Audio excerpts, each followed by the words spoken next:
you know what you need? Chocolate. Is that a need or a want?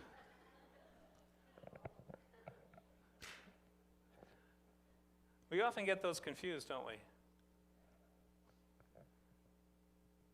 I mean, and it's interesting, when we really need something and we're really desiring of it, we will gravitate to things that won't actually satisfy us, but because we're so desirous and ravenous, we'll take it. Like, even kale looks good when you're hungry enough. Oh, there's a bunch of people shaking their heads. I mean, if you toast it and put enough oil and salt on it where you can't taste the kale, then maybe, right? Fortunately, the Lord knows what we need. As the Gospel of John contains accounts of Jesus telling us what we really need. And we're going to be going to John 11 and talking about Jesus healing Lazarus or resurrecting Lazarus. But as we go back through, I'm going to kind of do like a previously on the Gospel of John. And you'll notice, or I'm going to point out all the different things that Jesus is saying that we actually need. And then part of his ministry of Jesus becoming flesh, the one who spoke creation into being, becoming flesh and blood to reveal to us who we really are and what we need to become who we really are. And I want to give a shout out to John McMurray, because it was in a class that I was listening to him lecture this week that gave me the insight for this. So I didn't want to be accused of plagiarism here on this one, or at least give credit for it. John 3, Nicodemus. Nicodemus is the Jewish leader that met with Jesus at nighttime, because he had some questions about Jesus, but he wasn't ready to go out and public to know that he was a follower of Jesus or interested in following Jesus. And they had this fascinating conversation, and the conversation revolved around being born again or born from above. And Jesus says in John 3:3, "You're absolutely right. Take it from me. Unless a person is born from above, it's not possible to see what I'm pointing to God's kingdom." We need to be born from above, and we don't know it. We're living a false identity, thinking that it is our real identity when God made us to be his children. We need to be born again. We need to be born from above. We need to be who we are called to be. And we need to put down all the false identities that we gravitate to, particularly false identities that we think that will garner us social favor and appeal to the identity that God has given us. Jesus and Photina at the wells, the Samaritan woman at the well in John 4. And Jesus is there, and again, Samaritans and Jewish people do not get along.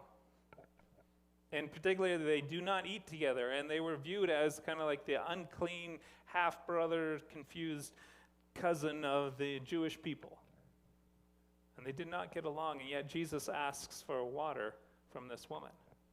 In John 4:13 to 14, Jesus says, "Everyone who drinks this water will get thirsty again and again. Anyone who drinks the water I give will never thirst, not ever. The water I give will be an artesian spring within, gushing fountains of endless life." We are thirsty and we don't know it. We quench our thirst on what doesn't satisfy when Christ offers living water. There's a whole industry of energy drinks. Red Bull, it'll give you wings. No, I'm pretty sure the living water will give you wings. Well, not that when we die, please, okay. Theological correction. When we die, we don't get wings. Angels are angels, humans are humans, okay? Yeah, all right. So just wanted to clear that theologically up there. But we're always looking for something to get us going. Coffee, energy drinks, sugary drinks, drinks that have been manufactured by laboratories, drinks that you pour out in your weeds and it'll kill your weeds, but we'll drink it because we think it'll give us life. And then Jesus says, "No, I offer really the living water that you need." John 5, Jesus with the paralytic at the pool of Bethsaida. Now, I know it wasn't a yoga mat that he was holding, but it was the only picture I could find with someone holding a mat rolled up. And Jesus goes to the pool there, and there's a fellow who's been there his entire life, laying there. And what does Jesus ask this person? Do you want to get well? And he's like, nobody is ever there to take me in, and by the time I get there, it's too late. And he's just kind of accepted his reality, his situation. We need to be healed, and we don't know it. We've become so accustomed to our situation that we think it's as good as it gets. And when Jesus says, do you want to get well, we're baffled.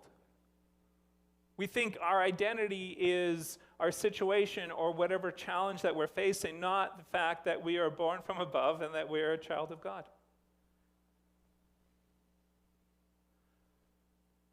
John 6, Jesus meets a crowd and they're hungry. They're really hungry. 5,000 people. And like most people, they can't afford the food. It's like, although if the disciples were thinking ahead, they should have been like Rogers Place, right? You know, $20 for a hot dog? Is that right? $50 a hot dog, 50 times 5,000? They could have retired. And after they had eaten and Jesus went to the other side, the crowd found him again. Why did they find him?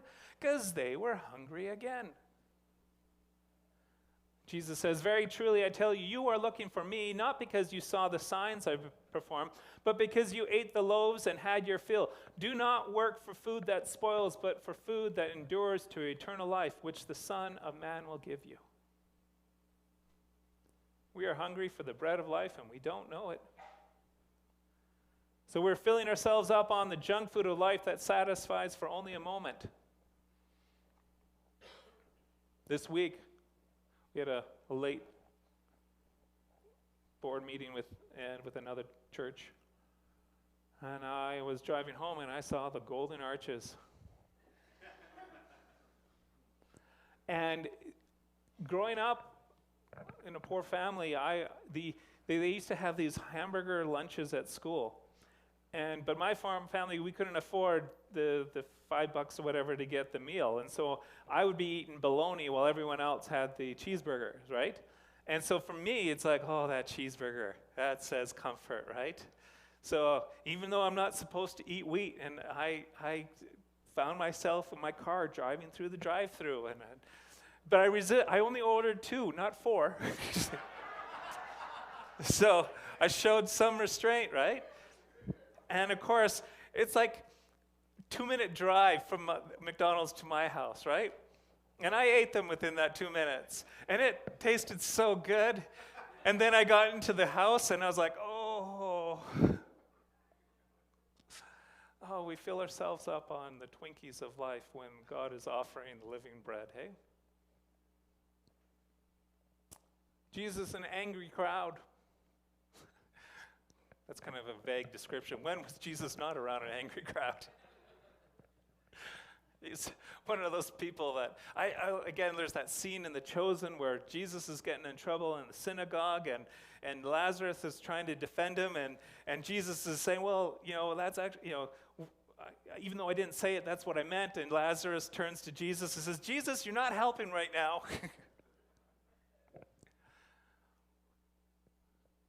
Jesus says this in John 8:34-36. Very truly, I tell you, everyone who sins is a slave to sin. Now a slave has no permanent place in the family, but a son belongs to it forever. So if the Son sets you free, you will be free indeed. We need to be freed, and we don't know it. We celebrate our supposed freedom to do whatever we want. We are convinced that we have it all under control when sin has mastered us and become our warden. We're convinced, we can handle it. But we don't realize that we're actually in bondage to it.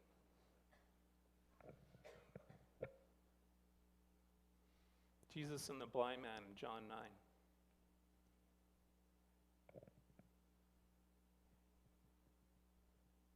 Jesus said to the blind man,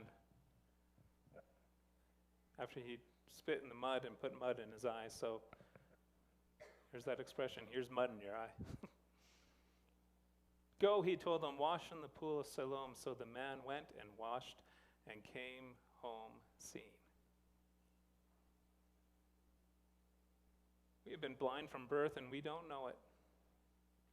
We believe in, I'll believe it when I see it.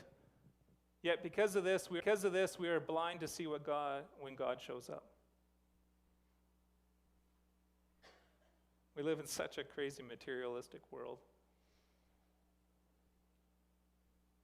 And it bars us from actually seeing when God is doing something amazing. And yet we hold on to those values and think, well, no, this is the true model. This is the true way of understanding. How many times throughout history has humanity said, well, we finally figured out the proper way to look at the world? Jesus and the sheep, John 10. Jesus says, I am the good shepherd. The good shepherd puts the sheep before himself, sacrifices himself if necessary. A hired man is not a real shepherd. The sheep mean nothing to him. He sees the wolf come and runs for it, leaving the sheep to be ravaged and scattered by the wolf. He's only in it for the money. The sheep don't matter to him. We need to follow the good shepherd and don't know it. Instead, we follow those we think are shepherds when, in fact, they're only hired hands. There are so many people who are clamoring for people to follow them. My goodness, social media is abuzz with how to get more followers. Has anyone ever stopped and asked the question, are these people living a life worth following? The only person I know that lives a life that's worth following is the Good Shepherd. And then we get to Jesus and Lazarus. John 11. John 11, 1-3. A man was sick, Lazarus of Bethany, the town of Mary and her sister Martha. This was the same Mary who massaged the Lord's feet with aromatic oils and then wiped them with her hair. It was her brother Lazarus who was sick. So the sisters sent word to Jesus, Master, the one you love so much is very sick. Why did she send word to Jesus that Lazarus was sick? Did you want to be healed? It was full of that expectation. Come on, Jesus, come on down. We're friends, right? If anything, being friends with you has garnered me a little VIP treatment, right? Come on down. What does Jesus do? He waits for 2 more days. Who here likes waiting? Who here discovers how they're really doing when they're waiting in a really long line at the grocery store? And you realize, wow, God's got a lot of work to do in me. When you're counting, oh, that's more than 12 items. They shouldn't be in here. Don't they know who I am? I got a busy life. Jesus waits 2 days, and then he heads down. When Jesus finally got there, he found Lazarus already 4 days dead, which means Lazarus was already dead when he heard the news. Bethany was near Jerusalem, only a couple of miles away, and many of the Jews were visiting Martha and Mary, sympathizing with them over their brother. Martha heard Jesus was coming and went out to meet him. Mary remained in the house. Martha said, Master, if you'd been here, my brother wouldn't have died. Even now, I know that whatever you ask God, he will give you. It's interesting, the responses of Mary and Martha. This is the same one when they're arguing about, Jesus, tell Mary to come help me make lunch, right? Yet, who's in the house? Which I can only assume, who's in the house upset? And who goes out to find Jesus? Martha. Let's make sure that Martha gets her due here. Jesus said, your brother will be raised up. And then Martha replied, I know that he'll be raised up in the resurrection at the end of time. She's thinking it's too late.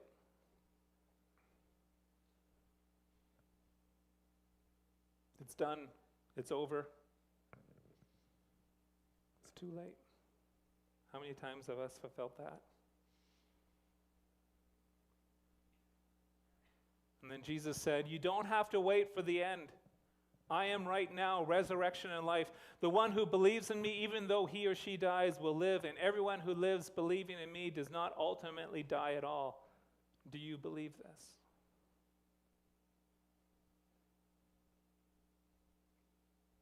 How many of us trust God to act, but not today? That the I believe it, I'll see it has motivated us in such a way that, yeah, we believe in the hope of the resurrection that will come, but we don't really expect God really to maybe do anything right now. This is Martha's attitude and Mary's attitude there. Well, we can hope in the resurrection at the end of times, but right now, we're out of luck. And then Mary says to Jesus, Master, if only you had been here, my brother would not have died.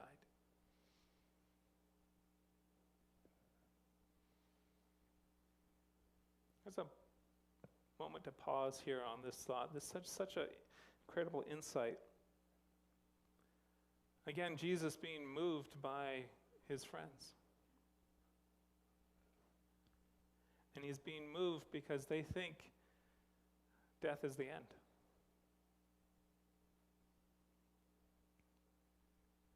John 11:33, when Jesus saw her weeping, and the Jews who had come along with her also weeping, he was deeply moved in spirit and troubled. He was troubled because they are looking at the world in one way, and yet he's trying to say, no, the world works a different way. I've come to reveal what real life is.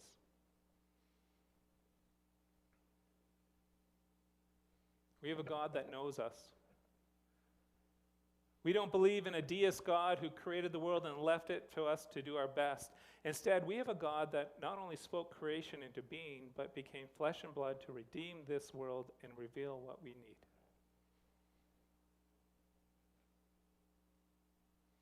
He knows us. Jesus knows that the heartbreaking death of Lazarus is breaking their hearts because they believe death has the last word. Jesus, knowing that this isn't how the world was intended to be, is deeply moved and weeps with them. Ever pause to think in the challenges and the illnesses that you're facing and the situations that God is actually weeping with you, and that acknowledging this isn't the way the world was supposed to be?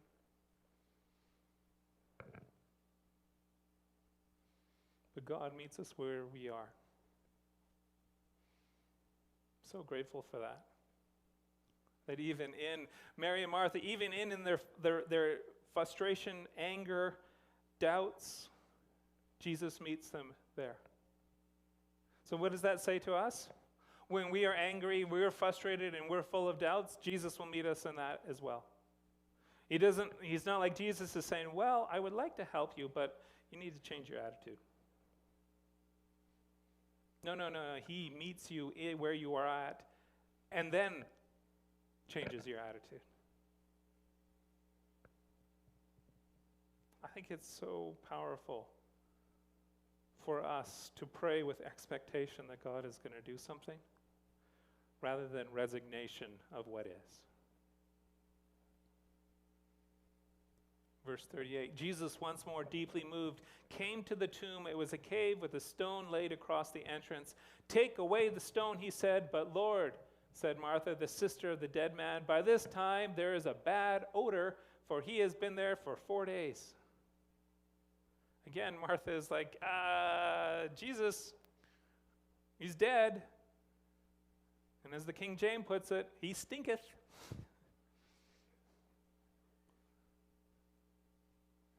Then Jesus said, "Did I not tell you that if you believe, you will see the glory of God?"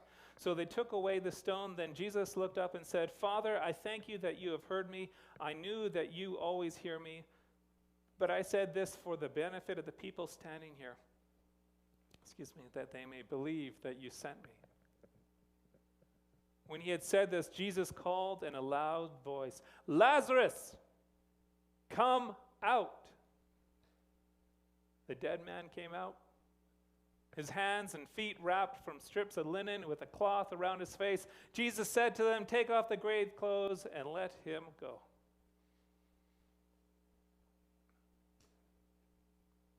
Friends, death does not have the final word. Jesus does. He is the resurrection and the life.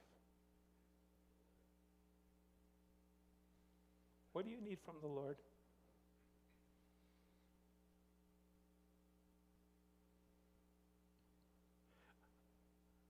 Or are you going along the attitude, well, no, I can handle this. I got this. Jesus is a really busy guy. He's got billions of people to look after. I'm just going to tough it out. I don't need to bother him. Yet Jesus is going, I know. Ask me. Do you need to be born from above? Are you living a false identity thinking that it's your real identity when God has made you to be his children? Are you thirsty and quenching your thirst on what doesn't satisfy when Christ offers living water? Do you need to be healed? Have you become so accustomed to your illness that you think this is as good as it gets? Are you hungry for the bread of life, filling yourself up on the junk food of life that satisfies for a moment? Do you need to be freed? Has sin mastered you and become your warden? Are you blind to seeing what God is doing? Do you need to follow the Good Shepherd?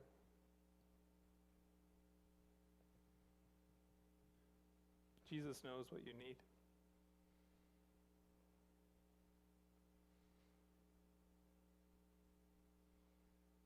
What need do you need Jesus to meet today? And have you asked him to meet that need?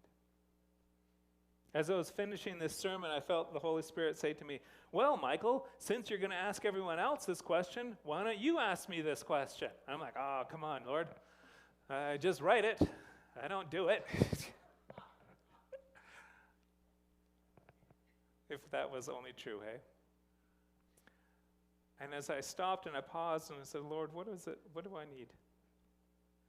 And he said to me, streams of living water. And then I was like, I don't think I'm all that thirsty. He's like, it's not about thirst. It's about washing away the past. And then I've entered into this fabulous conversation where he pointed out how I'm still allowing the past to define me. And I'm allowing things that have happened and that have taken place to define relationships with people. And Jesus is saying to me, step into the living water and let me wash that off.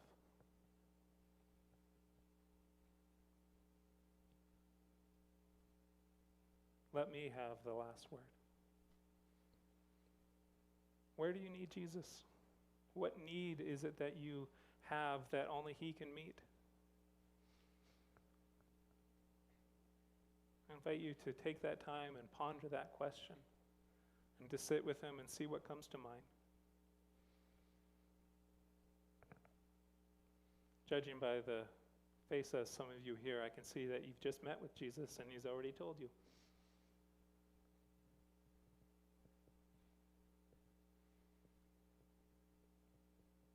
Allow him to meet your needs because he knows what we really need.